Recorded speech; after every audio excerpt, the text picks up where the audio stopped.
Korea में हिंदी की दिशा और दशा इस संबंध में अंतर्राष्ट्रीय संगोष्ठी के अवसर पर मैं सभी हिंदी प्रेमी भाई और बहनों का हार्दिक स्वागत कर रहा हूं, अभिनंदन कर रहा हूं। और इस अवसर पर कोरिया गणराज्य में भारत की राजदूत माननीय श्री प्रिया रंगराथन जी, प्रोफेसर कोही ताई जिन, निदेशक विशिष्ट विदेशी भाषा शिक्षा केंद्र Hankuk university of foreign studies, professor Rajneesh Kumar Shukla, कुलपति महात्मा गांधी अंतर्राष्ट्रीय हिंदी विश्वविद्यालय Wardha Bharat, professor Leung dean, भारतीय अध्ययन विभाग Hankuk university of foreign studies, doctor Sonu Trivedi, निदेशक स्वामी विवेकानंद सांस्कृतिक केंद्र सियोल। मेरा सौभाग्य है और सभी उपस्थित जुड़ने वाले जितने भी कोरिया और हिंदुस्तान तथा अन्य देशों से हिंदी के प्रेमी जो जुड़े हैं इस अंतर्राष्ट्रीय सम्मेलन में, मैं उन सबका एक बार अभिनंदन कर रहा हूँ, मैं उनका स्वागत कर रहा हूँ और मैं शुभकामना भी देना चाहता हूँ नए वर्ष की कि नए वर्ष की शुरुआत में ही हिंदी को अंतर्राष्ट्रीय फलक की दृष्टि से देखते हुए आप इस महत्वपूर्ण सम्मेलन को कर रहे हैं, अंतर्राष्ट्रीय सम्मेलन को कर रहे हैं। मेरा सौभाग्य है कि विश्व हिंदी दिवस के अवसर पर आपने मुझको याद किया है और भारत जो हिंदी का दुनिया का सबसे बड़ा केंद्र है और हिंदी जो दुनिया की सबसे महत्वपूर्ण भाषाओं में से एक भाषा है, उस भाषा के उन्नयन और उत्थान की दृष्टि से कोरिया की जो सजगता है, कोरिया की जो संकल्पशीलता है, मैं उसके प्रति भी बहुत विनम्र भाव से अभिनंदन कर रहा हूँ। विश्व हिंदी दिवस के अवसर पर दक्षिण कोरिया के लोगों का ध्यान आकर्षित करना और मुख्य तौर पर उन लोगों के लिए जो वैश्विक स्तर पर हिंदी को बढ़ाना चाहते हैं, अपनी भागीदारी सुनिश्चित करना चाहते हैं, उनके लिए भी ये बहुत अच्छा अवसर है और वो अपना योगदान दे रहे हैं, उनको भी धन्यवाद देना चाहता हूँ। भारत और कोरिया से जुड़ने वाली सभी जो मान्य सदस्यगण हैं, मित्रों, मैं समझता हूँ कि ये क्षण बहुत ही महत्वपूर्ण क्षण है जब हम एक महत्वपूर्ण भाषा जिसके अंदर बहुत कुछ समाया हुआ है, यदि हिंदी को देखेंगे तो इसकी जो शब्द संपदा है वो 9 लाख शब्दों से भी अधिक की पूरी दुनिया में अद्भुत शब्द संपदा है। इसमें लालित्य है, इसमें ममत्व है, इसमें लयात्मकता है, इसमें सजगता है, इसमें संवेदनशीलता है। ये बहुत ही खूबसूरत ऐसी भाषा है जिसकी दुनिया को बहुत ज़रूरत है। और वैसे भी हिंदुस्तान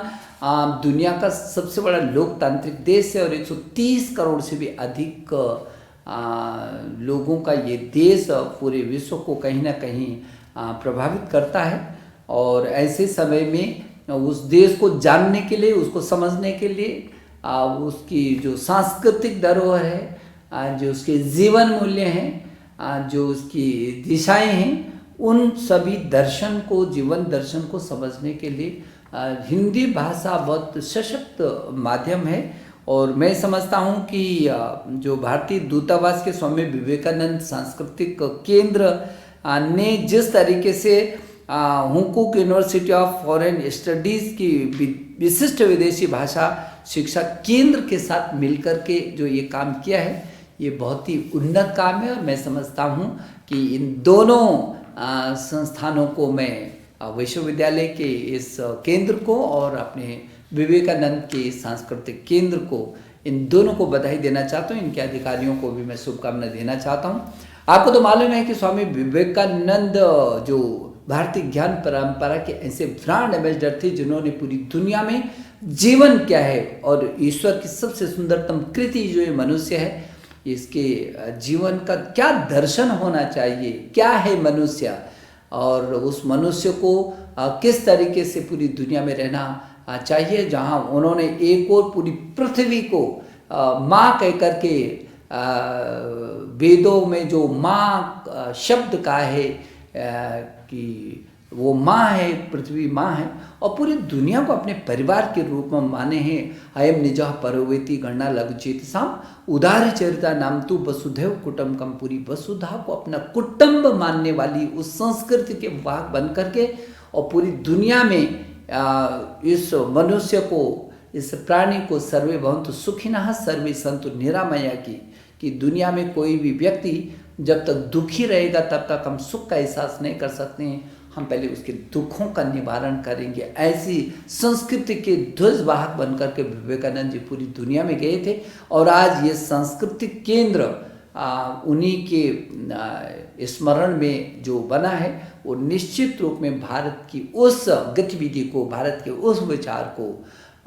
जो माता भूमि पुत्रों पृथिव्या कहते हैं कि ये पूरी पृथ्वी माँ के समान है और हम सब उसके पुत्र पुत्रियाँ हैं। हम में कोई भेदभाव नहीं होना चाहिए, एक दूसरे के साथ मिलकर के चलना चाहिए। ओम सेना भवतु सैन्यो भुनक्तु सैवीर्यम करवावे तेजस्विनावधीतमस्तु महाविद्विषामहे। हम सब साथ साथ मिलकर के चलेंगे, आगे बढ़ेंगे। अस्तोमा सद्गमय की बात करते हैं, तमसोमा ज्योतिर्गमय। हम अंधकार को मिटा करके प्रकाश की ओर चलेंगे, सारे लोग मिल करके काम करेंगे। ये जो भाव है भारत की संस्कृति का, उसके जो ध्वजवाहक के रूप में विवेकानंद पूरी दुनिया में छाए और एक नया जीवन दर्शन उन्होंने दिया। उसकी स्मृति में जो ये केंद्र है, निश्चित रूप में ये कोरिया में उस विचार को और सशक्त करने का काम करेगा, ऐसा मेरा भरोसा है। मैं समझता हूँ कि जो ये आज गोष्ठी के जो ये वायना है, ये इसलिए भी महत्वपूर्ण है कि भारत में जो नई शिक्षा नीति 2020 आई है, वो जीवन मूल्यों पर खड़े होकर के और अंतर्राष्ट्रीय फलक पर national, international, impactful, interactive, innovative और इंक्लूसिव जिस तरीके से ये शिक्षा नीति आई है, पूरे अंतिम छोर तक के भी बच्चों को शिक्षा से समृद्ध करना और तकनीकी से समृद्ध करना, ज्ञान विज्ञान अनुसंधान से समृद्ध करना, लेकिन जीवन मूल्यों से भी युक्त रखना। ये जो अभियान नई शिक्षा नीति 2020 के जो NEP भारत की आई है, जिसमें सारे विश्व ने उस नई शिक्षा नीति को अपनाने का लगातार एक माहौल बनाया है और भारत में उत्सव के रूप में इस नई शिक्षा नीति को लोग स्वीकार कर रहे हैं। मैं समझता हूँ कि ये जो इसके जो पाठ्यक्रम है, इसमें विदेशी वैकल्पिक विदेशी भाषा के रूप में भी हम लोग पाठ्यक्रम में सम्मिलित कर रहे हैं और बहुभाषावाद और बहुविषयक इन दोनों को लेकर के शिक्षा नीति चल रही है। हमने अंतर्राष्ट्रीय स्तर पर जहां स्पार्क के तहत हम दुनिया के शीर्ष 128 विश्वविद्यालयों के साथ शोध और अनुसंधान कर रहे हैं, वह ज्ञान में बाहर की फैकल्टी को भी अपने देश के अंदर आमंत्रित करते हैं, जबकि ज्ञान प्लस में हमारे देश की फैकल्टी दुनिया में जाए। मुझे लगता है कोरिया और हिंदुस्तान के बहुत अभिन्न संबंध हैं और इस दिशा में ये और आगे सशक्त तरीके से बढ़ेगा। अभी हमने जो NEP 2020 के तहत दुनिया के शीर्ष 100 विश्वविद्यालयों के अंतर्गत विश्वविद्यालयों को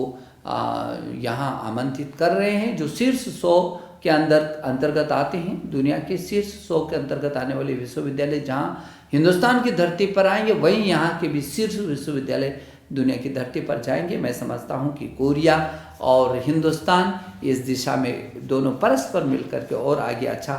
काम कर सकते हो और हिंदी इसमें एक बहुत बड़ा मील का पत्थर साबित हो सकता है। और इसलिए जो आपने ये शुरुआत की है, ये बहुत ही स्तुत्य प्रयास है। वर्तमान में देखा जाए तो कोरिया में हिंदुस्तान से हजारों बच्चे कोरिया में पढ़ रहे हैं और कोरिया से भी यहाँ पर हिंदुस्तान में छात्र आ रहे हैं। हमने स्टडी इन इंडिया करके क्या है कि भारत को जानना है, तो हमारे यहाँ पूरी दुनिया की अभी 50,000 से भी अधिक बच्चों ने रजिस्ट्रेशन किया है, छात्रों ने। और अभी जो हमारे IITs में 1000 से भी अधिक आसियान देशों के छात्र शोध और अनुसंधान के लिए आए हैं। हमने स्टडी इन इंडिया के साथ साथ स्टे इन इंडिया भी किया है। मुझे भरोसा है कि स्टडी इन इंडिया के तहत कोरिया से जो भी छात्र हिंदुस्तान को जानना चाहते हैं, हिंदुस्तान को समझना चाहते हैं, हिंदुस्तान में आकर के हिंदी का अध्ययन करना चाहते हैं, बहुत अच्छा होगा। वैसे भी हिंदी का बहुत व्यापक प्रचार और प्रसार हो रहा है। मुझे लगता है दुनिया में लगभग दूसरी या तीसरे नंबर की जो भाषा है, सर्वाधिक बोली जाने वाली, समझी जाने वाली है, और उसको आम आदमी जिसको ग्रहण करता है, ऐसे हिंदी का बहुत बड़ा व्याप है। और ये अभी जो हमारे यशस्वी कुलपति महात्मा गांधी अंतर्राष्ट्रीय हिंदी विश्वविद्यालय के प्रोफेसर रजनीश शुक्ला जो जुड़े हैं हमसे, ये पूरी दुनिया में हिंदी को लेकर के जाएंगे, और इनके यहाँ भी दुनिया के तमाम छात्र हिंदी का अध्ययन करने के लिए, हिंदी में शोध और अनुसंधान करने के लिए इस धरती पर आ रहे हैं, वर्धा में आ रहे हैं। और जो हमारा हिंदी संस्थान है,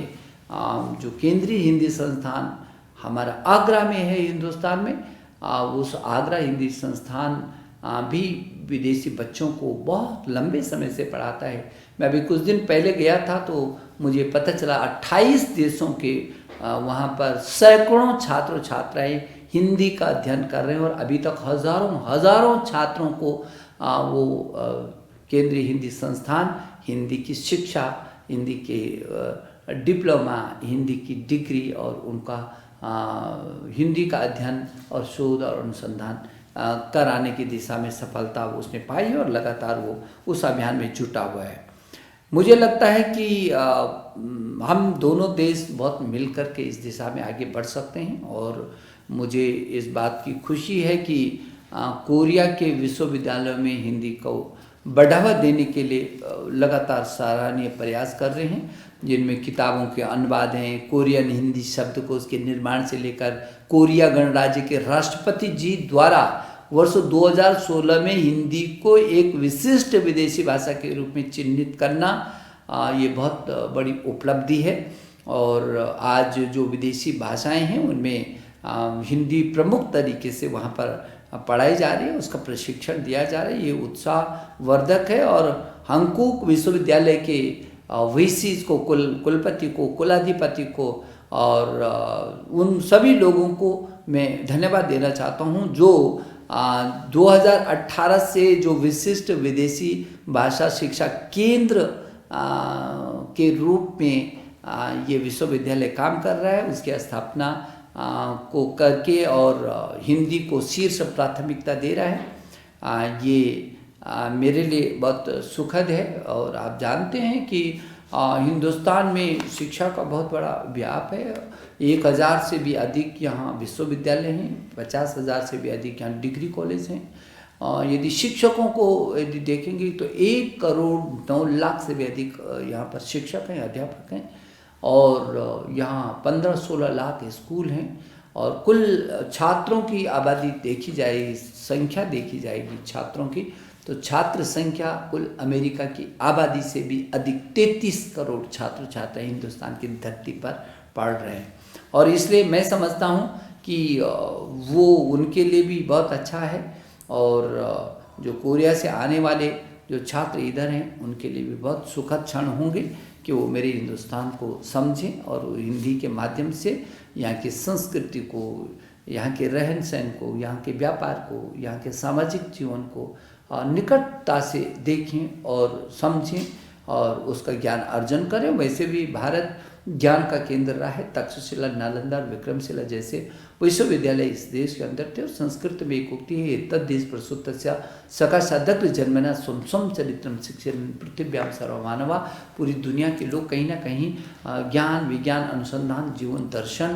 को पाने के लिए हिंदुस्तान की धरती पर आते थे। और आज भी वो हिंदुस्तान चाहे योग की दिशा में हो, आज पूरा विश्व के 197 देश योग दिवस मना करके अपने स्वास्थ्य की चिंता करते हैं। वो योग का भी जन्म इस धरती पर होता है। जबकि आयुर्वेदा, आयुर्वेद जो आयु का विज्ञान है, वो आयुर्वेद भी हिंदुस्तान की धरती पर होता है, जिसको पूरी दुनिया को उसकी ज़रूरत है। आध्यात्म की और सांस्कृतिक दृष्टि से देखें तो हिंदुस्तान तन और मन को ठीक करने के लिए तमाम मैं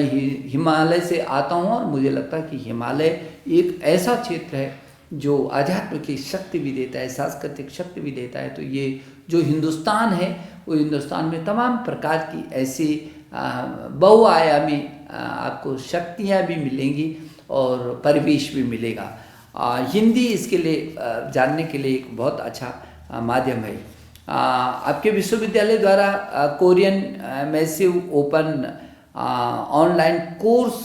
भी कराया जा रहा है, बहुत सराहनीय कदम है, इसकी भी मैं प्रशंसा करना चाहता हूँ। आसानी से विदेशी भाषाओं को आप सिखा रहे हैं, बहुत अच्छी बात है ये। और साथ ही केंद्र पठन पाठन की सामग्री भी आप उपलब्ध करा रहे हैं, मुझे बहुत इस बात को भी लेकर के खुशी है। 2020 में हिंदी को लेकर टेस्ट भी आयोजित करवाया आपने, ये भी पहली बार आप इतिहास में कर रहे हैं। मैं आपके केंद्र को बहुत बधाई देना चाहता हूँ, और आपके जो ये डायरेक्टर हैं जो इस केंद्र के, और उनके पूरे जो डीन हैं, इनको भी बधाई देना चाहता हूँ। 2021 से इस तरह का टेस्ट का आयोजन वर्ष में 2 बार आप कर रहे हैं,